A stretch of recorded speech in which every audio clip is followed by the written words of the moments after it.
പൊന്നമ്പല നട തുറന്ന് മഞ്ഞമുണ്ടും മടക്കി കുത്തി പാവം അർജുനൻ. അപ്പൊ 16,008 തവണ നീ നടത്തിക്കിട്ട് ഇത് വെറും ഒരിക്കലല്ലേ. നാരി നടിച്ചിടം നാരകം നട്ടിടം നാടിനും വീടിനും നന്നല്ല എന്നൊരു പാട്ടില് പെണ്ണിനെ കളിയാക്കി പാടുന്നുണ്ട് 2002 ഇറങ്ങിയ ഒരു സിനിമയിൽ. അതേ വരി ഇവിടെ എടുത്തിട്ടുണ്ട്. പക്ഷെ ഇതിന്റെ അർത്ഥം മാറി, ഡയമെൻഷൻ മാറി, അത് സർക്കാസമായി മാറി. ഗ്രാമത്തിലേക്ക് പെട്ടെന്ന് പഞ്ചാബിൽ നിന്നൊരു പെണ്ണ് വരുന്നു. എന്നാൽ ഇവരുടെ സ്ത്രീ സങ്കല്പങ്ങൾക്കൊക്കെ വിരുദ്ധമായിട്ടൊരു ഗുസ്തിക്കാരിയാണ്. അവളുടെ മേനിയെ കുറിച്ചും പറയുന്നുണ്ട്. അതെ അതെ, ആണും തോൽക്കണം. ഇതിൽ പതറി നിൽക്കുകയാണ് നാട്ടുകാർ. അപ്പൊ അത് എങ്ങനെ എഴുതാം? വിദ്യാസാഗർ സാറ് എന്റെ അടുത്ത് പരമാവധി എന്നെ കൊണ്ട് പുതിയ രീതിയിൽ ഇതുവരെ എഴുതാത്ത രീതിയിലൊക്കെ എഴുതിപ്പിക്കാൻ മാക്സിമം, ഞാൻ നോർമൽ റൂട്ട് പിടിച്ചാലും സാറ് പറയും ഏപ്പാ എതുക്ക് നീ പുതുസാ എഴുതാത്ത മാതിരി നീ ഭയപ്പെടുറ. ഇതാണ് എന്റെ അടുത്ത് എപ്പോഴും ചോദിക്കുന്നത്. ജിത്തു ജോസഫ് സാറിന്റെ സിനിമയിലാണ് ആദ്യം ഇംഗ്ലീഷിൽ എഴുതുന്നത്. റാം എന്നുള്ള മോഹൻലാൽ നായകനായ സിനിമ, അത് ഇറങ്ങാൻ പോകുന്നേ ഉള്ളൂ. റാമിന്റെ ഒരു തീം സോങ് വേണം, ഇംഗ്ലീഷിൽ എഴുതിയാലോ എന്ന് എന്റെ മനസ്സിലൊരു ഐഡിയ തോന്നി. എഴുതിയിട്ട് സാറിന് പ്രസന്റ് ചെയ്തു. അവർക്കൊക്കെ ഇഷ്ടപ്പെട്ടു. ഒരു മാസ് സോങ് എന്ന് വേണമെങ്കിൽ പറയാം. Indian type of mass song അല്ല, ഒരു ജെയിംസ് ബോണ്ട് സിനിമയിലൊക്കെ വരുന്ന പോലെ ഒരു പക്ഷേ ആണെങ്കിൽ കൺസിഡർ ചെയ്യും. കാറ്റിൽ എന്നുള്ള ഉച്ചാരണം ഷഹബാസമം പാടുമ്പോൾ ഉണ്ടല്ലോ, എനിക്ക് തോന്നി വിനായകന് കിട്ടാവുന്ന ഒരു അംഗീകാരവും കൂടിയാണ്. കാറ്റിൽ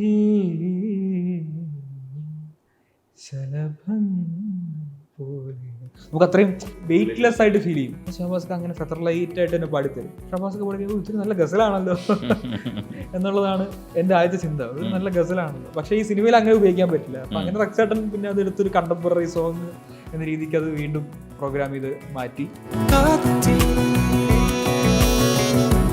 ജയ് ജയ് ജയയില് ശാന്തേ, സൗമ്യേ, ശാലീനെ, ശ്രീലോലെ എന്നൊക്കെ പറഞ്ഞിട്ടുണ്ട്. ഒരു കാലഘട്ടത്തിൽ അത്തരത്തിലുള്ള സ്ത്രീകൾക്കൊക്കെ കിട്ടിയിരുന്ന ഒരു കുലീനത ഉണ്ട്. നമ്മൾ ഇപ്പോൾ പറയുന്ന സോഷ്യൽ മീഡിയ കളിയാക്കുന്ന കുലസ്ത്രീ ഉണ്ട്. ഈ കുലസ്ത്രീയെ ശരിക്കും കളിയാക്കിക്കൊണ്ടാണ് അത് ആ ഭാവങ്ങൾ മാറണമെന്ന് തന്നെയാണ് സിനിമ പറയുന്നതും. അപ്പം ഈ വാക്കുകളൊക്കെ ഉപയോഗിക്കുമ്പോൾ ഈ സർക്കാസ്റ്റിക് ആയിട്ടുള്ള അർത്ഥം തന്നെ കിട്ടും എന്ന് വിനായകൻ അറിയാമായിരുന്നു ഇല്ലേ? വരികൾ കൊണ്ടത് ഫിക്സ് ചെയ്യാൻ പറ്റും. അതെ, പാട്ട് ഇറങ്ങുമ്പോൾ കിട്ടിയില്ലെങ്കിലും സിനിമ ഇറങ്ങുമ്പോൾ കിട്ടുമെന്ന് അറിയാമായിരുന്നു. ഉറപ്പായിട്ടും കിട്ടുമെന്ന് എനിക്കറിയാമായിരുന്നു. അപ്പൊ അങ്ങനെ തന്നെ എഴുതിയതാണ്. പക്ഷേ ഇതിന് ഒരു ചെറിയ സബ് ക്വസ്റ്റ്യനോട് ഉള്ളത്, റഫീഖ് അഹമ്മദ് ഒക്കെ പറയുന്നത് പാട്ടിന് സ്വന്തമായിട്ടൊരു എക്സിസ്റ്റൻസ് ഉണ്ട്. സിനിമ കഴിഞ്ഞാലും ഈ പാട്ട് പാട്ടായിട്ട് നിൽക്കും. പാട്ട് വേറൊരു പാർട്ടാണ്, വേറൊരു കലയാണ്, ഒരു തരത്തിലുള്ള ഒരു അപ്ലൈഡ് ആർട്ടാണ്. അതവിടെ നിൽക്കുന്നുണ്ട്. സിനിമ അല്ലാതെ തന്നെ ഇതിനകത്തൊരു എക്സിസ്റ്റൻസ് വരും. ആ സമയത്ത് നമ്മൾ ഇത് മാത്രം കേൾക്കുകയാണ് ചെയ്യുക. അപ്പോൾ വേറൊരു അർത്ഥത്തിൽ സങ്കല്പിക്കാൻ പറ്റും, പാട്ടുകൾക്ക് അർത്ഥം സങ്കല്പിക്കാൻ പറ്റും. അപ്പം വിനായകൻ്റെ പാട്ടുകൾ അങ്ങനെ വേറിട്ടെടുത്ത് ചർച്ച ചെയ്യുമ്പോൾ അർത്ഥം മാറിപ്പോകുമെന്ന് പറയുന്ന ഒരു ആശങ്കയൊന്നുമില്ല. സിനിമയ്ക്ക് വേണ്ടിയിട്ടാണ് വിനായകൻ എഴുതുന്നത്. സിനിമയ്ക്ക് വേണ്ടിയാണ് എഴുതുന്നത്. പിന്നെ ഇത് ഇനി കേൾക്കാൻ പോകുന്ന, ഓൾറെഡി യുവാക്കളായിട്ടുള്ളവർ, ഇനി ജനിക്കാൻ പോകുന്നവർ, അല്ലെങ്കിൽ ഇത് ഭാവിയിൽ കേൾക്കാൻ പോകുന്ന ഒരു തലമുറ ഇത് കേൾക്കുമ്പോൾ മനസ്സിലാവും. ഞാൻ പ്രത്യാശിക്കുന്നു ആ സമയത്ത് ലോകം അങ്ങനെ മാറിയിട്ടുണ്ടാവും. ഇപ്പൊ തന്നെ മാറ്റം തുടങ്ങി. അപ്പൊ അവർ കേൾക്കുമ്പോൾ മനസ്സിലാവും ഒരിക്കലും ഒരു എഴുത്തുകാരൻ ഇത് ഇങ്ങനെ അർത്ഥത്തിൽ എഴുതാവില്ല. കാരണം ഇത് 1980s-ലും 90s-ലും ഒക്കെ ഇത് ലിറ്ററൽ മീനിങ് ആയിരുന്നു. ആണിൻ ഐശ്വര്യം നീയെ, വീടിന് സൗഭാഗ്യം ആവണം പെണ്ണെങ്കിൽ, വീടിന് സൗഭാഗ്യം പെണ്ണ് അതാവണമെങ്കിൽ അവള് ശാന്തയും സൗമ്യയും ഇങ്ങനെ ആയിരിക്കണം. ദാസി, മന്ത്രി, ഭാര്യ, സഹോദരി എന്ന് മനഃപൂർവ്വം ഇട്ടത് ഞാൻ എഴുതിയ വരി പോലും അല്ല. ദാസി, മന്ത്രി, ഭാര്യയൊക്കെ അപ്പൊ അത് മനഃപൂർവ്വം ഇട്ടതാണ്. അപ്പൊ അത് അന്ന് ഒരു കോംപ്ലിമെന്റ് ആയിരുന്നു, ഇന്ന് കോംപ്ലിമെന്റ് അല്ല. അപ്പൊ അത് പിന്നീട് ഇനി കേൾക്കാൻ പോകുന്ന, ഇനി 2024 ശേഷം കേൾക്കാൻ പോകുന്ന ആളുകൾക്ക് അത് മനസ്സിലാവും കേൾക്കുമ്പോൾ അത് സർക്കാസം ആണെന്നുള്ളത് എന്ന് ഞാൻ വിശ്വസിക്കുന്നു. സത്യത്തിൽ വിനായകൻ ചെയ്യുന്നത് ശരിക്കും ഒരു വിപ്ലവം കൂടിയാണ്. ആക്ച്വലി ആ സിനിമ ചെയ്യാൻ ശ്രമിക്കുന്ന ആശയത്തൊപ്പം തന്നെ നിന്നുകൊണ്ട് ഒരു പടി കൂടെ മുന്നേ പിടിക്കുകയാണ്. അതിൽ ഈ പഴയ കാലഘട്ടത്തിൽ പൂമുഖവാദികൾ സ്നേഹം വിതുമ്പുന്ന പൂന്തിങ്കളായി നിന്ന ഭാര്യയെ ഒരർത്ഥത്തിൽ കളിയാക്കുകയോടെ ചെയ്യുന്നുണ്ട്. അങ്ങനെയല്ല ഇനി ഭാര്യമാരൻ നിൽക്കേണ്ടത്, അങ്ങനെയൊന്നും നിന്നിട്ട് കാര്യമില്ല എന്ന് പറയുന്ന ഒരു സാധനം കുറച്ചുകൂടെ പിച്ച് ചെയ്യാൻ പറ്റുന്നുണ്ട്. അതൊരു ക്രിയേറ്റിവിറ്റി ആണ് സത്യം പറഞ്ഞു കഴിഞ്ഞാൽ. അതെ, കാരണം ഞാൻ ശരിക്കും ഇതിൽ ആദ്യം എഴുതുന്ന വേറൊരു പാട്ട് ഇത് ജയഹയില്, അതില് ഞാൻ വിചാരിച്ചു ആ പാട്ട് ഇങ്ങനെ കേട്ടിട്ട് എന്താ പാട്ടിൽ എഴുതാമെന്ന് ആലോചിച്ചപ്പോൾ പഴഞ്ചൊല്ലുകൾ എന്നൊരു ഐഡിയ വന്നു. അപ്പൊ ഞാൻ വെറുതെ കുറെ പഴഞ്ചൊല്ലുകൾ, പെണ്ണിനെ പറ്റി എന്തൊക്കെ പഴഞ്ചൊല്ലുകൾ നമ്മുടെ നാട്ടിലുണ്ട് എന്ന് ഒന്ന് റിസർച്ച് ചെയ്തു. ഒന്നും ഇവിടെ ഫോണിൽ നമ്മൾ ഗൂഗിളിൽ അടിച്ചു നോക്കിയാൽ പോലും വരും, കിട്ടും. ചിലത് കേട്ടാൽ ഞെട്ടിപ്പോ. വേണമെങ്കിൽ ഞാൻ ഒരു 2 മിനിറ്റ് എന്നാൽ ഞാൻ വേണമെങ്കിൽ വായിക്കാം. ഓരോ പേജിൽ വരുന്നതാണ്. ഒന്നും എല്ലാവരും കേട്ടിട്ടുണ്ട്, പെൺബുദ്ധി പിൻബുദ്ധി എന്ന്. പെണ്ണും കെട്ടി കണ്ണും പൊട്ടി. പിന്നെ പെണ്ണ് ചിരിച്ചാൽ പോയി, പുകയില വിടർത്തിയാൽ പോയി. പെണ്ണായി പിറന്നാൽ മണ്ണായി തീരും വരെ കണ്ണീര് കുടിക്കണം. അതൊരു സത്യമായിരിക്കാം, ഒരു പക്ഷെ അതൊരു സത്യമായിരിക്കാം. പിന്നെ പെണ്ണാകുന്നതിലും ഭേദം മണ്ണാകുന്നതാണ്. ഇത് എത്രത്തോളം, ഞാൻ കുറച്ച് വായിച്ചിട്ടേ ഉള്ളൂ. ഇത് പെണ്ണുങ്ങൾ ഉണ്ടാക്കിയ പഴഞ്ചൊല്ലായിരിക്കും? അല്ല. അപ്പോ ഇങ്ങനെ ഇത്രയും ഇതിലും കടന്ന ഒത്തിരി ഉണ്ട്, ഒരുപാട് പഴഞ്ചൊല്ലുകൾ ഉണ്ട്. പഴഞ്ചൊല്ലുകൾ പൊതുവിൽ അതിനകത്ത് പ്രത്യേകിച്ച് സയന്റിഫിക് ആയിട്ടുള്ള ഒരു റീസൺ ഒന്നുമില്ല. പക്ഷെ നമ്മൾ പഴഞ്ചൊല്ലുകൾ വളരെ കാര്യമായിട്ട് ഗുണപാഠം പോലെ പലയിടത്തും ഉപയോഗിക്കാറുണ്ട്, ഇല്ലേ? പഴഞ്ചൊല്ലിൽ പതിരില്ലാന്നും പറയാറുണ്ട്. അപ്പോ അതും അത് ഉണ്ടാക്കിയവര് ലോക്കാണത്. അപ്പൊ ഈ പഴഞ്ചൊല്ലെന്ന് പറയുമ്പോൾ എത്ര പഴക്കമായിരിക്കും ഈ ചൊല്ലിന്. അപ്പൊ ഈ ഇത്രയും കാലത്തോളം ഈ നാട്ടിൽ പറഞ്ഞ് പഠിപ്പിച്ചിരിക്കുന്ന കാര്യമായിരിക്കുമല്ലോ ഇത്. അപ്പൊ അത് എത്രത്തോളം മീനിങ്ലെസ് ആണെന്ന് 2024 നമ്മൾ തിരിച്ചറിയണ്ട. അപ്പൊ ഇത്രയും സിനിമകൾ വരുമ്പോൾ ഗ്രേറ്റ് ഇന്ത്യൻ കിച്ചൺ വന്നു, അത് പക്ഷെ സീരിയസ് സിനിമയാണ്. അതിനുശേഷം ഈ ജയ ജയ ജയ ഹേ വന്നപ്പോൾ ഇത് നമുക്ക് ഫണ്ണായിട്ട് പറയാനുള്ള സ്പേസ് ഉണ്ട്. അപ്പൊ അതിലെ കുറച്ച് നാരി നടിച്ചിടം നാരകം നട്ടിടം നാടിനും വീടിനും നന്നല്ല എന്നൊരു പാട്ടില് പെണ്ണിനെ കളിയാക്കി പാടുന്നുണ്ട് 2002 ഇറങ്ങിയ ഒരു സിനിമയിൽ. അതേ വരി ഇവിടെ എടുത്തിട്ടുണ്ട്. പക്ഷെ എന്റെ അർത്ഥം മാറി, ഡയമെൻഷൻ മാറി, അത് സർക്കാസമായി മാറി. അപ്പൊ ഞാനൊന്നും ചെയ്തിട്ടില്ല, ഞാനിത് അങ്ങനെ അല്ലെന്ന് പറഞ്ഞിട്ടില്ല. ഞാൻ അങ്ങനെ ആണെന്ന് പറയുമ്പോൾ സർക്കാസമാണെന്ന് കേൾക്കുന്നവർക്ക് തോന്നുമ്പോൾ കേൾക്കുന്നവർ മാറിയിട്ടുണ്ടെന്നുള്ളതിലാണ് എൻ്റെ ഹാപ്പിനെസ്. അതാണ് ബ്രില്യൻസ്. അതെ, അങ്ങനെ വേണമെങ്കിൽ പറയാം. തീർച്ചയായിട്ടും. ഈ അങ്കിത് മേനോനെ കുറിച്ച് പറയുമ്പോൾ പാട്ടുകൾ ഈ പറയുന്ന മാതിരി പലരുമായിട്ട് ചെയ്തിട്ടുണ്ട്. ഇപ്പോൾ ഷാൻ റഹ്മാനുമായിട്ട് ചെയ്തിട്ടുണ്ട്, വിദ്യാസാഗർ ചെയ്തിട്ടുണ്ട്. അപ്പം ഈ അങ്കിത് മേനോനും ഈ പറയുന്ന നിങ്ങളുടെ ഗണത്തിൽ വരുന്ന ഒരു മ്യൂസിക് ഡയറക്ടറാണ്. ഭയങ്കര രസകരമായിട്ടാണ് ചെയ്യുന്നത്. ആ മനുഷ്യനെ കുറിച്ച് വിനായകൻ എങ്ങനെയാണ് ഒബ്സർവ് ചെയ്യുന്നത്, ഒന്ന് പറയാമോ? അങ്കിത് ശരിക്കും മലയാളിയാണെങ്കിൽ ജനിച്ചതും വളർന്നതൊന്നും കേരളത്തിലല്ല. ഗൗതമന്റെ രഥം എന്നുള്ള സിനിമയ്ക്കാണ് ആദ്യം മ്യൂസിക് ചെയ്യുന്നത്. അപ്പൊ അതിനുവേണ്ടി അങ്കിത് ആ സമയത്ത് ഭോപ്പാലിൽ നിന്നെന്തോ വരികയാണ്. ഭോപ്പാലിലാണ് കുടുംബമൊക്കെ. അപ്പൊ മലയാളം അത്രയ്ക്ക് അറിയില്ല. പക്ഷെ അച്ഛനും അമ്മയിൽ നിന്ന് കുറെ കേട്ട അറിവ് ഈ നാട്ടിനെ പറ്റിയും നമ്മുടെ കൾച്ചറിനെ പറ്റിയും ഉണ്ട്. പുതുമ അതുകൊണ്ട് തന്നെ അങ്കിത്തിനുണ്ട്. ഇവിടെയുള്ള സിനിമകൾ അല്ലെങ്കിൽ ഇവിടെ എന്ത് തരം പാട്ടുകളാണ് ചെയ്തിട്ടുള്ളത് ആ ഒരു രീതിക്ക് തന്നെ ചെയ്യണമെന്നൊന്നും അങ്കിത്തിനില്ല. കുറെ പുതിയ കോൺസെപ്റ്റുമായിട്ടാണ് അങ്കിത്ത് വരുന്നത് തന്നെ. ലിറിക്സിൽ അത് ഒരുപാട് ഹെൽപ്പ് ചെയ്യും. ഇപ്പൊ ഗൗതമന്റെ രഥത്തില് ഒരു പാട്ടുണ്ട്, ഒരു മോട്ടിവേഷൻ പാട്ടാണ്. ഒരാള് ബേസിലിന്റെ ക്യാരക്ടറിന് എല്ലാം നഷ്ടപ്പെട്ടു, അതിൽ നിന്ന് അയാൾ വീണ്ടും ഉയർന്നു വരുന്ന ഒരു പാട്ട്. അപ്പൊ ശരിക്കും അവിടെ നമ്മൾ പൊതുവെ മോട്ടിവേഷണൽ ആയിട്ടുള്ള ലിറിക്സ് ആണ് എഴുതേണ്ടത്. അങ്കിത്ത് പറഞ്ഞ് നമുക്ക് നേരെ തിരിച്ചെഴുതാം, ഇവനെ തളർത്തിക്കളയാം. അപ്പൊ ഇങ്ങനെ ചിന്തിക്കുന്ന ഒരാളാണ്. അപ്പൊ എനിക്ക് തോന്നി എത്ര പാട്ട് നമ്മൾ മോട്ടിവേഷൻ പാട്ട് എഴുതും, ഒരു പാട്ട് നമ്മൾ ഇവനെ ഡീമോട്ടിവേറ്റ് ചെയ്തുകൊണ്ട് എഴുതാം. ശരിക്കും അങ്ങനെയാണല്ലോ, നമ്മൾ ശരിക്കും ഒന്ന് ഉയർന്നു വരാൻ ശ്രമിച്ചാൽ സപ്പോർട്ട് ചെയ്യുന്നവരുണ്ടാവും. പക്ഷെ എന്നെ കൊണ്ടൊന്നും പറ്റില്ല എന്ന് പറയുന്ന ഒരുപാട് സ്വരങ്ങൾ നമുക്ക് ചുറ്റും ഉണ്ടാവും. അപ്പൊ ആ സ്വരങ്ങൾ പാടുന്ന ഒരു പാട്ടുണ്ടാക്കാം. അങ്ങനെ ചിന്തിക്കുന്ന ഒരാളാണ് അങ്കിത് എന്നുള്ളത് കൊണ്ട് ഇത് പുതുമയാണുള്ളത്. പെട്ടെന്ന് എനിക്ക് ഒന്ന് പുറത്തുനിന്ന് വന്നുകൊണ്ട് ഉള്ള ഒരു ഫ്രഷ്നെസ് ആയിരിക്കും. അപ്പൊ അതെനിക്ക് ഒരുപാട് ഇഷ്ടമാണ്. പിന്നീട് ഞങ്ങൾ ചെയ്ത മിക്ക സിനിമകളും ജയ ജയ ജയ ഹേ ആണെങ്കിലും ഇപ്പൊ അവസാനം ചെയ്ത ഗുരുവായൂർ അമ്പലനടയിൽ പോലും അതിനകത്ത് കൃഷ്ണ കൃഷ്ണ കൃഷ്ണ രാധാ കാമുക എന്ന് വിളിക്കുമ്പോൾ അതിന്റെ മ്യൂസിക്കൽ സാധനത്തിനകത്ത് ഒരു സംഗതിയുണ്ട്. അതിപ്പം നിങ്ങൾ വേറെ പാട്ടിലും ചെയ്തിട്ടുണ്ട്. അത് ഓമൈ ലൈലയില് രാമന്റെയും സീതയുടെയും കഥ പറയുന്നത് രാമൻ തേടും സീതപ്പെണ്ണ എന്ന് പാടുന്നതിനകത്തും അത് ഉപയോഗിച്ചിട്ടുണ്ട്. അതിലേക്ക് നമുക്ക് വരാം. ഈ കൃഷ്ണ കൃഷ്ണ രാധാ കാമുക എന്ന് വിളിക്കുമ്പോൾ വേറെ അർത്ഥത്തിലും ആസ്പെക്റ്റിലും ആൾക്കാർ വിളിച്ചിട്ടുണ്ട്. ഈ അർത്ഥത്തിലും ആസ്പെക്റ്റിലും സത്യത്തിൽ ഈ മ്യൂസിക്കിൽ വിളിച്ചിട്ടില്ല. അല്ലെങ്കിൽ വിളിക്കുന്നുണ്ട്, വേറെ ഭജനിലൊക്കെ ചെയ്യുന്നുണ്ട്. പക്ഷെ ഈ ഇങ്ങനെ കയറിയിട്ട് രാധാ കാമുക എന്ന് വിളിക്കുന്ന സമയത്ത് മുൻ പരിചയം ഉള്ളത് കൊണ്ടാണോ എന്ന് അറിഞ്ഞുകൂടാ. ഈ പറയുന്ന, അതായത് രാധാ കാമുക എന്നല്ല, ഈ മുൻ പരിചയം ഇതിനകത്തുള്ളത് കൊണ്ട് ഭയങ്കര പ്രോബ്ലം ആവില്ല എന്ന് മനസ്സിലായത്. ഭയങ്കരമായിട്ട് അക്സെപ്റ്റൻസ് ഉണ്ട് ഈ പാട്ടിന്. പക്ഷെ അതിന്റെ മ്യൂസിക് ശ്രദ്ധിച്ചു കഴിഞ്ഞാൽ ചെറിയൊരു സർക്കാസം ഉണ്ട് അതിനകത്ത്. ഇല്ല, ശരിക്കും അതില് ദൈവത്തെ നിന്ദിക്കുന്നതായിട്ടൊന്നുമില്ല. നമ്മൾ അതിന്റെ കഥ പറയുമ്പോൾ ഒരു പാവപ്പെട്ട ഒരു മനുഷ്യൻ അവന്റെ കല്യാണം നടത്തിയെടുക്കാൻ പെടാപ്പാട് പെടുന്നു. ആ കല്യാണം മുടക്കാൻ ഒരുപാട് പേര് ഗുരുവായൂർ അമ്പലനടയിൽ അന്ന് എത്തുന്നു. അപ്പൊ ഇനി വിളിക്കാൻ കൃഷ്ണനെ ബാക്കിയുള്ളൂ. അപ്പൊ കൃഷ്ണൻ എന്ന് പറഞ്ഞു കഴിഞ്ഞാൽ പ്രണയത്തിന്റെയും 16,008 കല്യാണം കഴിച്ച എന്നിട്ട് രാധാകാമോ എന്ന് പറഞ്ഞാൽ രാധ കല്യാണം കഴിച്ച 16,008 പെടുന്നില്ലല്ലോ. ഇല്ല.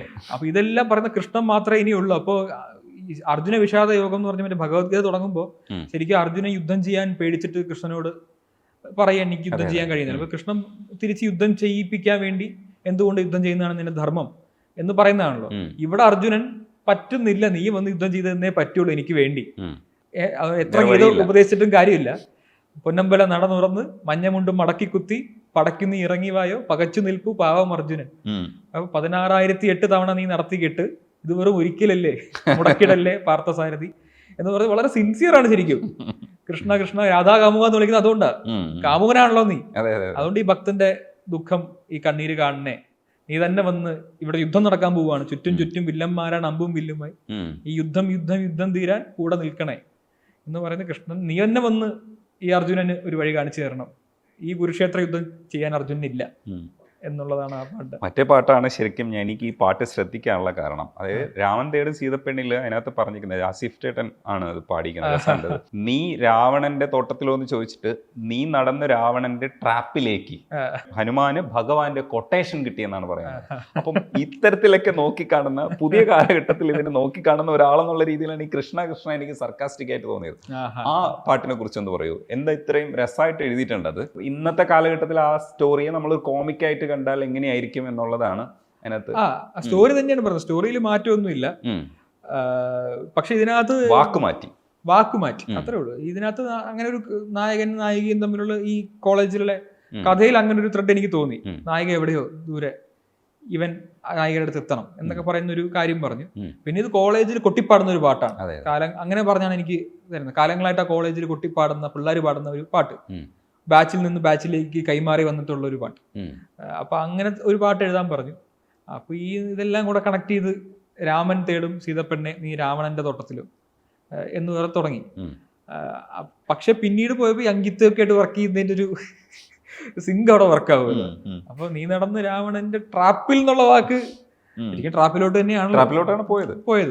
അപ്പൊ ട്രാപ്പ് എന്നുള്ള വാക്ക് ഉപയോഗിക്കാൻ എനിക്ക് തോന്നുന്നത് അങ്കിത്തായിരിക്കും. ചിലപ്പോൾ വേറൊരു മിസ്ഡേറ്റർ ആണെങ്കിൽ ചിലപ്പോൾ ഞാൻ അവിടെ ട്രാപ്പ് ഒന്നും ഉപയോഗിക്കില്ല.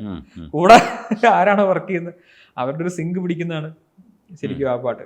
ശരിക്കും ഇത് രാമായണത്തെ നമ്മൾ ട്രാൻസ്ലേഷൻ വായിക്കുമ്പോൾ, ഇംഗ്ലീഷിലേക്കുള്ള ട്രാൻസ്ലേഷൻ വായിച്ചു കഴിഞ്ഞാൽ നമ്മൾ ഈ തരത്തിലായിരിക്കും സാധനം കാണുന്നത്. എന്ന് വെച്ചാൽ നമ്മുടെ വാക്കുകളല്ലോ, നമ്മളിത് വേറൊരു തരത്തിലുള്ള പവിത്രതയിൽ കാണുന്ന ഒരു സാധനത്തെ ട്രാൻസ്ലേറ്റ് ചെയ്യുമ്പോൾ തന്നെ ഇത് മാറി, ഇതൊരു സ്റ്റോറിയായി മാറി.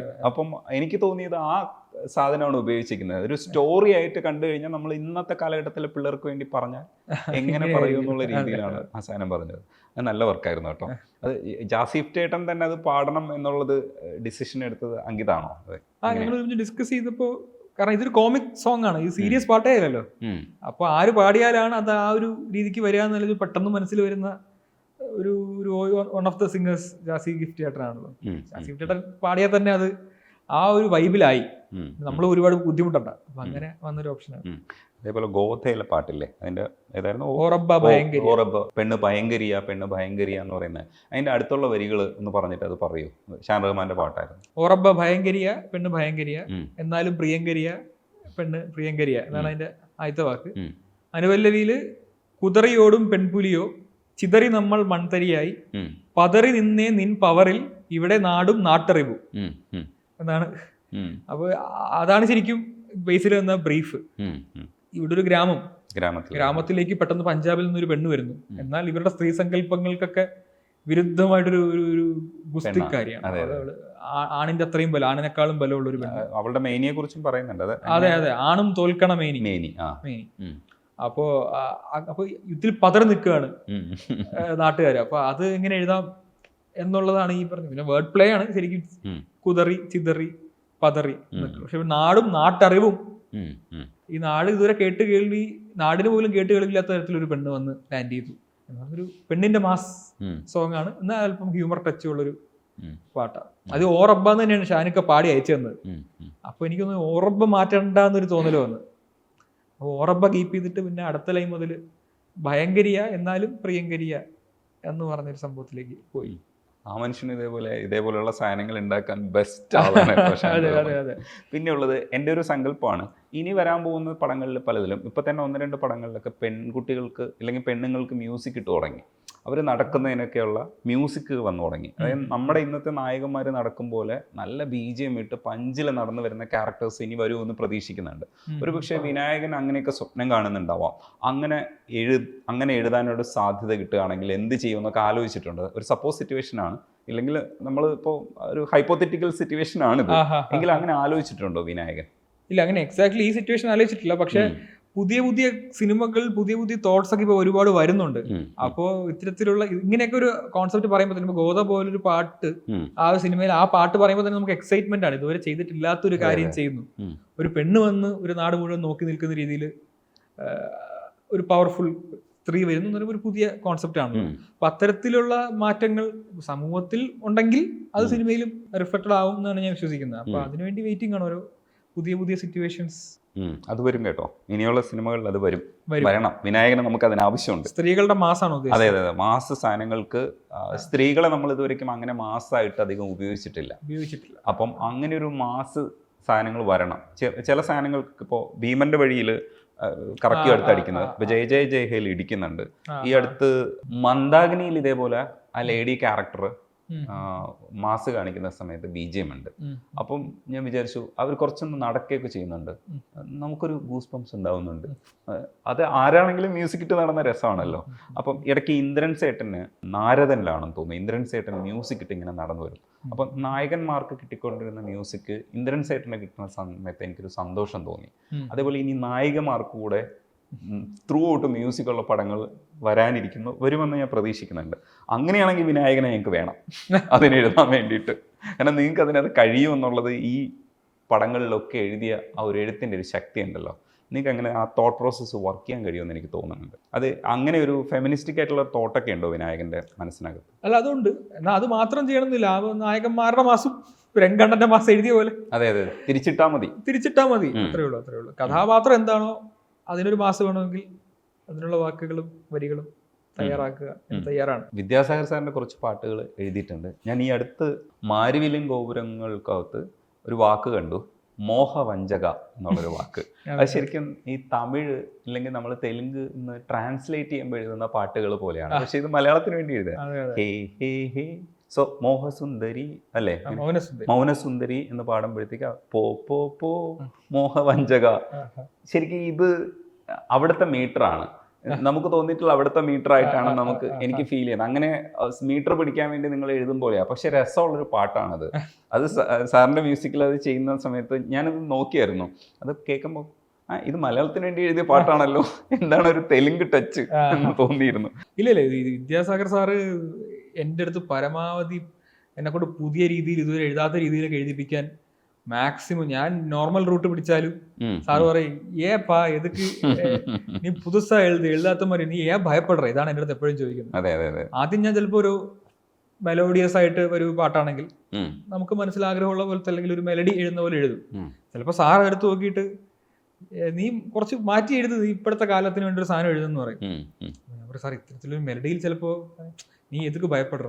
അപ്പോൾ സാറ് പറഞ്ഞ സാറിന്റെ എക്സാമ്പിൾ പറയും. സാറ് പല പാട്ടുകളും ചെയ്തിട്ടപ്പോൾ ബാക്കിയുള്ളവർ ചെയ്യുന്ന പോലെ ചെയ്യാതെ സാറ് ചെയ്തത് കൊണ്ടുള്ള, ഇപ്പോൾ ആദ്യത്തെ സിനിമ അഴകിയ രാവണൻ വന്നപ്പോഴും ഹരിഹരനെ കൊണ്ടൊരു പാട്ട് പാടിക്കാം, അല്ലെങ്കിൽ സുജാത ആ പാട്ട് പാടട്ടെ എന്നൊക്കെ പറഞ്ഞ സാറിന്റെ കുറച്ച് ഡിസിഷൻസ് ഉണ്ടല്ലോ, അത് സാറ് നിർഭയം ചെയ്തു. അപ്പൊ അങ്ങനെ നിർഭയം ഓരോന്ന് ചെയ്യുന്നവർക്ക് മാറ്റങ്ങൾ കൊണ്ടുവരാൻ പറ്റുള്ളൂ എന്ന് സാർ എപ്പോഴും പറയും. തമിഴിലെ ലിറിസിസ്റ്റുകളുടെ പാട്ടുകളുടെ എക്സാമ്പിൾ എടുത്തും പറയും.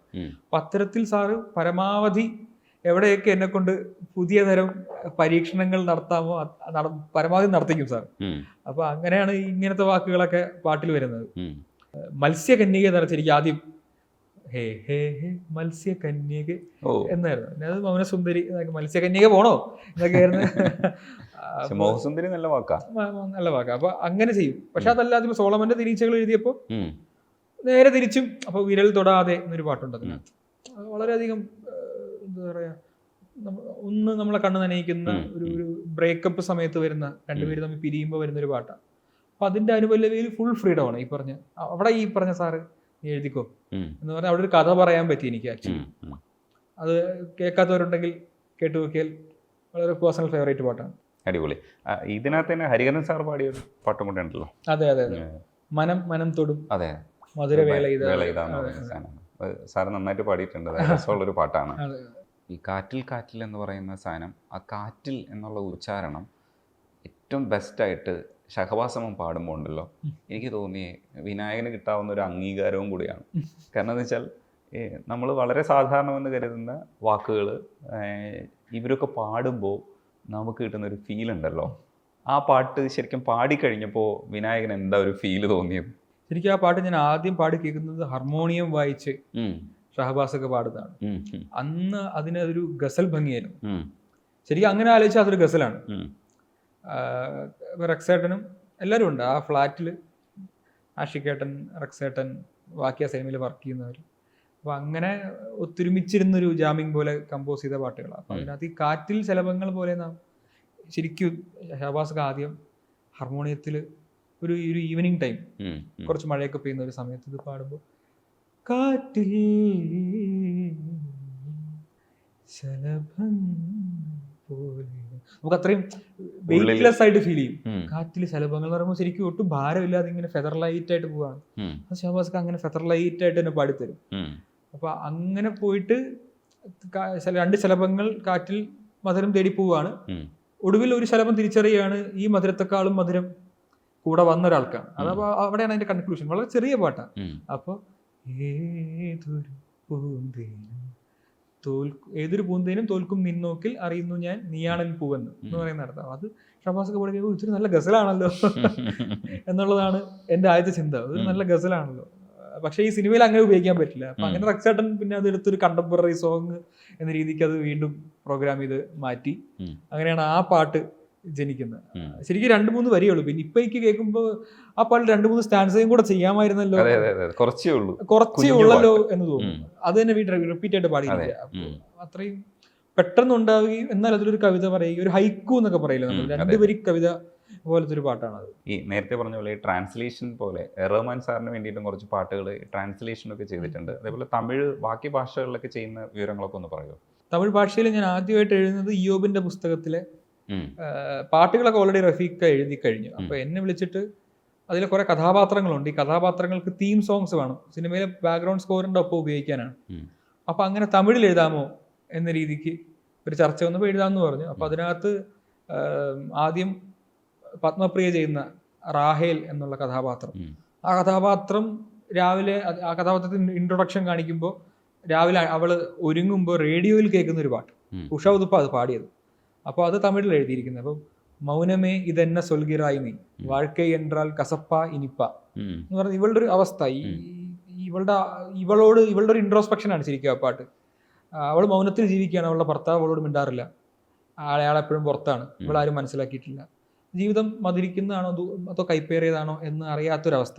കാരണം എല്ലാം ഉള്ളൊരു വീട്ടിലാണ്, എന്നാൽ പോലും ആഗ്രഹിക്കുന്ന ചിലത് അവൾക്ക് ഒട്ടുമില്ല എന്ന രീതിക്ക് അത് തമിഴിൽ എഴുതി. പിന്നെ അതിലെ വില്ലൻ ജയസൂര്യ ചെയ്യുന്ന അങ്കൂർ റാവുത്തറിന്റെ കഥാപാത്രം, അയാള് കാട്ടുകൊള്ളക്കാരൻ എന്നൊക്കെ നമ്മൾ പറയുന്ന പോലെ ഒരാളാണ്, മറ്റേ മരം വെട്ടിവിറ്റ് ധനികനായ ഒരാളാണ്. അപ്പൊ അതാണ് കാട്ടുവാസി എന്നാൽ കാട്ടുമരം തുണൈ, അന്ത കാസിലത്താൻ ആസ എന്നാൽ അന്ത കാട്ടുമരം താൻ തുണൈ എന്നാണ്.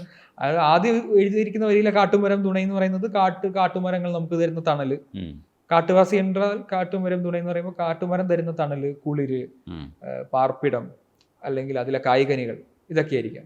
പക്ഷെ അന്ന് കാസിലെത്താൻ ആസ എന്തായാലും എന്ന് പറയുന്നതിനകത്ത് ഇയാളത് വെട്ടി വിൽക്കുകയാണ്. കാട്ടുമരത്തെ അപ്പാടെ വെട്ടിവിറ്റ് കാശുണ്ടാക്കുന്ന ഒരാൾക്കും കാട്ടുമരം താൻ തുണൈ എന്ന് പറയുന്നൊരു, അങ്ങനെയാണ് അറിയുന്ന തമിഴ് വെച്ചിട്ട് ശരിക്കും ഇയോബിന്റെ പുസ്തകത്തിലെ ചെന്നൈയിൽ ഒരു 10 വർഷം ജീവിച്ച തമിഴ് എനിക്ക് അറിയുള്ളൂ. അപ്പൊ ആ തമിഴ് വെച്ചാണ് ശരിക്കും ഇയോബിന്റെ പുസ്തകത്തിലെ തീമുകൾ, വേറെയും ക്യാരക്ടർ തീംസ് എല്ലാം തമിഴിൽ എഴുതിയിരിക്കുന്നത്. അതിനുശേഷം ഒരു ഇൻഡിപെൻഡന്റ് സോങ് വെള്ളൈപ്പൂവേ എന്ന് പറഞ്ഞിട്ട് ഒരു പാട്ടുണ്ട്, ഞാൻ തന്നെ ഡയറക്ട് ചെയ്തൊരു മുമ്പിറങ്ങിയൊരു വർക്കാണത്. അപ്പൊ ആ പാട്ട് ആ സമയത്ത് 2019 അത്യാവശ്യം ഹിറ്റായിരുന്നു. ബൽറാമാണ് അത് പാടിയിരിക്കുന്നത്. ബൽറാം എന്ന് പറയുന്നത് നമ്മുടെ കാട്ടറിൻ മൊഴിയൊക്കെ പാടിയ ബൽറാം സാറും പിന്നെ ശ്രുതി എന്ന് പറയുന്ന നമ്മുടെ മറഡോണയിലെ കാതലേ എന്ന് പറഞ്ഞൊരു പാട്ട് പാടിയിട്ടുണ്ട്. ഞാൻ എൻ്റെ പാട്ടാണ്. അപ്പോൾ ഇവർ 2 പേരും പാടിയിരിക്കുന്നത്. അത് വെള്ളൈപ്പൂവേ കാതൽ വന്നതാന്നൊരു പാട്ട്, അതും നല്ലോണം ഹിറ്റായ ഒരു പാട്ടാണ്. ഇത് 2 തമിഴിൽ എഴുതിയിരിക്കുന്നത്. പിന്നെ ഇംഗ്ലീഷിലും പറ്റി നോക്കിയിട്ടുണ്ട്. ജിത്തു ജോസഫ് സാറിന്റെ സിനിമയിലാണ് ആദ്യം ഇംഗ്ലീഷിൽ എഴുതുന്നത്. റാം എന്നുള്ള മോഹൻലാൽ നായകനായ സിനിമ, അത് ഇറങ്ങാൻ പോകുന്നേ ഉള്ളൂ. അതിൽ ആദ്യമായിട്ട് റാമിന്റെ ഒരു തീം സോങ് വേണം, ഇംഗ്ലീഷിൽ എഴുതിയാലോ എന്ന് എൻ്റെ മനസ്സിലൊരു ഐഡിയ തോന്നി. എഴുതിയിട്ട് സാറിന് പ്രസന്റ് ചെയ്തു, അവർക്കൊക്കെ ഇഷ്ടപ്പെട്ടു. ആ ഒരു ധൈര്യത്തിൽ 12th മാൻ എന്നുള്ള സിനിമ വന്നപ്പോൾ സാർ എന്നോട് 2 പാട്ട്, ആദ്യം പാട്ടേ ഇല്ലാത്ത സിനിമ എന്ന് പറഞ്ഞു. ഷൂട്ട് ചെയ്ത് കഴിഞ്ഞപ്പോൾ 2 പാട്ടിനുള്ള സ്പേസ് അതിലുണ്ട്, ഇംഗ്ലീഷിൽ എഴുതിക്കോ എന്ന് ഇത്തവണ സാർ ഇങ്ങോട്ട് പറഞ്ഞു. അപ്പൊ അങ്ങനെയാണ് അതിലെ ഫൈൻ മീ എന്നുള്ള പാട്ട് ആദ്യം, അനിൽ ജോൺസൺ ആണ് മ്യൂസിക്. അപ്പൊ അനിലേട്ടൻ ഞാനും കൂടി ഇരുന്നിട്ട് എന്ത് എഴുതാമെന്നൊക്കെ ചർച്ച ചെയ്തിട്ട് തുടക്കത്തിൽ ടൈറ്റിൽ സോങ് ആണ്. അപ്പൊ അതിനകത്ത് ഫസ്റ്റ് ലൈൻ എന്ന് പറഞ്ഞാൽ hold me close, and you can see another me എന്നാണ്. എന്നെ നീ അടുത്ത് ഒന്ന് കണ്ണിലേക്ക് നോക്കിയാൽ ഞാൻ അല്ലാത്ത മറ്റൊരു എന്നെ നിനക്ക് കാണും എന്ന് പറഞ്ഞ പോലെ ഫൈൻ മീ, ഞാൻ ആരാണെന്ന് നീ എന്നെ കണ്ടുപിടിക്കും എന്ന് പറഞ്ഞ പോലെ ഒരു മിസ്റ്ററി ആണല്ലോ സിനിമ. അത്തരത്തിൽ 2 പാട്ടുകൾ അതിൽ എഴുതി. റാമിലെ പാട്ടിനെ കുറിച്ച് പറഞ്ഞില്ല, പാട്ട് പറഞ്ഞില്ല. റാമിലെ പാട്ട് ശരിക്കും ഇറങ്ങാനുള്ള പാട്ടായതുകൊണ്ട് പറയാത്ത, ശരിക്കും റാമിന്റെ ഒരു തീമാണ്. റാം ഒരു മാസ് സോങ് എന്ന് വേണമെങ്കിൽ പറയാം. ആ കഥാപാത്രത്തെ പറ്റിയുള്ളൊരു ഒരു പാട്ടാണ്. പക്ഷെ അത് നമ്മുടെ ഒരു Indian type of mass song അല്ല. ഒരു ജെയിംസ് ബോണ്ട് സിനിമയിലൊക്കെ വരുന്ന പോലെ ഒരു പക്ഷേ ആണെങ്കിൽ നമുക്ക് കൺസിഡർ ചെയ്യാം. ഈ എഴുത്തിൽ ഇപ്പോൾ സഹ എഴുത്തുകാർ കുറച്ച് പേരുണ്ടല്ലോ, ഈ പറയും പോലെ സുഹൈൽ കോയിയും മോസിൻ പിരാരിയും ഒക്കെ ചേരുന്ന കുറച്ച് ആൾക്കാരുണ്ട്. ഇവരെയൊക്കെ എങ്ങനെയാണ് ഒബ്സർവ് ചെയ്യുന്നത്? ഇവരുടെയൊക്കെ പാട്ട് കേൾക്കുമ്പോഴും പാട്ട് വരുമ്പോഴും പുറത്തു വരുമ്പോൾ നമുക്കൊരു ഇൻസ്പിറേഷൻ തോന്നില്ലേ? ഇവരൊക്കെ നമ്മുടെ കൂടെ നിൽക്കുന്ന കുറെ ആൾക്കാരാണ് ഇവരൊക്കെ. അവരുമായിട്ടുള്ള കമ്മ്യൂണിക്കേഷൻ ഒക്കെ എങ്ങനെയാണ്? വളരെ സ്ട്രോങ് ആണ്. എനിക്ക് തോന്നുന്നു ലിറിസിസ്റ്റുകൾ മലയാളത്തിലുള്ളവർ അങ്ങോട്ടും ഇങ്ങോട്ടും നല്ല സൗഹൃദം പുലർത്തുന്ന ഗ്രൂപ്പൊക്കെ ഉണ്ടല്ലോ. ഗ്രൂപ്പൊക്കെ ഉണ്ട്. നല്ല പാട്ടുകളാണെങ്കിൽ അങ്ങോട്ടും ഇങ്ങോട്ടും വിളിച്ച് അഭിനന്ദിക്കും. നേരിട്ട് പലപ്പോഴും ഗ്യാദർ ചെയ്യാറുണ്ട്. രചന ഗ്രൂപ്പ് മീറ്റൊക്കെ വെക്കാറുണ്ട്. അപ്പൊ അങ്ങനെ പിന്നെ എല്ലാവർക്കും ഗുണകരമായിട്ടുള്ള എന്തെങ്കിലും ഇൻഫർമേഷൻസ് ഉണ്ടെങ്കിൽ മോണിറ്റർ ചെയ്യാവാം, അല്ലെങ്കിൽ മറ്റു കാര്യങ്ങളൊക്കെ ഗ്രൂപ്പിലിട്ട് എല്ലാവരുടെയും പോസിറ്റീവ് ഫ്യൂച്ചറിന് വേണ്ടി വർക്ക് ചെയ്യാറുണ്ട്. പിന്നെ ഒരു ഫ്രണ്ട്ഷിപ്പ് ഉണ്ട്. സുഹൈൽ ഞാനിപ്പോൾ ഈ ഇടയ്ക്ക് ഒരു ഫംഗ്ഷൻ തിരുവനന്തപുരത്ത് ഒരു കോളേജിൽ അറ്റൻഡ് ചെയ്യാൻ പോയി. പോക്ക് വരവും നമ്മൾ ഒരുപാട് സംസാരവും ഏകദേശം ഒരു സെയിം വേവ് ലെങ്ത് സുഹൈലിനുള്ള പോലെ തോന്നി. അപ്പൊ അങ്ങനെ പുതിയ പാട്ടെടുത്തുകാർ ഇനിയും വരണം, സ്ത്രീകളും വരണം എന്നൊക്കെ ആഗ്രഹിക്കുന്ന ഒരാളാണ് ഞാൻ. സുഹൈൽ ഒരുപാട് ഈ പറഞ്ഞ എക്സ്പെരിമെന്റ് ചെയ്യുന്നുണ്ട്. ഇംഗ്ലീഷ് ഒക്കെ മിക്സ് ചെയ്തുകൊണ്ട് എങ്ങനെ എഴുതാം, ഒരുപാട് വാക്കുകൾ. അതെ അതെ. അപ്പൊ അത്തരത്തിൽ അങ്ങോട്ടും ഇങ്ങോട്ടും ഇൻസ്പയർ ചെയ്യുന്നുണ്ടെന്ന് തോന്നുന്നു. തീർച്ചയായിട്ടും നിങ്ങൾ എല്ലാവരും കൂടെ ചേർന്നിട്ട് കുറച്ചൊക്കെ ചെറിയ ചെറിയ വിപ്ലവങ്ങളൊക്കെ ഉണ്ടാക്കൂ. നമുക്ക് ചെയ്യാൻ പറ്റുന്നതൊക്കെ ചെയ്യാം. പിന്നെ ഇൻഡിപെൻഡന്റ് മ്യൂസിക്കിലൂടെ ഒക്കെ എന്തെങ്കിലുമൊക്കെ ചെയ്യാൻ കഴിയുന്നതും കൂടെ ചെയ്യാൻ കഴിയട്ടെ എന്ന് ആശംസിക്കുന്നു. എനിക്കൊന്ന് ഫ്യൂച്ചറിൽ ഒരുപാട് ഇൻഡിപെൻഡന്റ് മ്യൂസിക് ഇപ്പോൾ ഉള്ളതിനേക്കാളും കൂടുതൽ നമുക്ക് പാട്ട് കേൾക്കണമെങ്കിൽ സിനിമ നമുക്ക് പാട്ട് തരണമല്ലോ. ആ ഒരു അവസ്ഥയിൽ നിന്ന് വിദേശത്തൊന്നും അവസ്ഥയില്ല. വിദേശത്ത് സിനിമയിൽ നിന്നല്ലല്ലോ അവർക്ക് പാട്ട് കിട്ടുന്നത്. ഇൻഡിപെൻഡന്റ് മ്യൂസിക് ആണ് അവരുടെ 90% ഓഫ് അവർ കേൾക്കുന്ന പാട്ടുകളും ഇൻഡിപെൻഡന്റ് മ്യൂസിക്കാണ്. ഇവിടെ നമ്മൾ വളർന്നു തുടങ്ങിയ ഒരു ഇൻഡിപെൻഡന്റ് മ്യൂസിക് സ്ട്രീം മലയാളത്തിൽ ഇപ്പോൾ ഓൺ ദ റൈസ് ആണ് എന്നാണ് സ്റ്റാറ്റിസ്റ്റിക്സ് ഒക്കെ ഈ പറഞ്ഞ സ്പോട്ടിഫൈ പോലുള്ള ആപ്പുകളുടെ സ്റ്റാറ്റിസ്റ്റിക്സ് അതാണ് കാണിക്കുന്നത്. ഇനി അത് കൂടും, അതിലൊരു ഭാഗമാകാൻ പറ്റും. സിനിമയിൽ നമുക്ക് കഥാപാത്രങ്ങൾക്ക് വേണ്ടി എഴുതുന്ന പോലെ അല്ലാതെ സിനിമയിൽ എഴുതാൻ പറ്റാത്ത പലതും പരീക്ഷിക്കാൻ പറ്റുന്ന കൂടുതൽ കാര്യങ്ങളൊക്കെ ഇൻഡിപെൻഡന്റ് മ്യൂസിക്കിലൂടെ പറ്റും. അപ്പോൾ അതിന് നല്ലൊരു ഫ്യൂച്ചർ ഉണ്ടത് മലയാളത്തിലും സംഭവിക്കും എന്നൊക്കെ പ്രതീക്ഷിക്കുന്നു. അങ്ങനെ സംഭവിക്കട്ടെ. സംസാരിക്കാൻ കഴിഞ്ഞാൽ വളരെയേറെ നന്ദിയുണ്ട് വിനായകൻ. കുറെ കാലം കൊണ്ട് ഞാൻ കാത്തിരിക്കുകയാണ്. ഞാനും. Okay, thank you. Okay, thank you.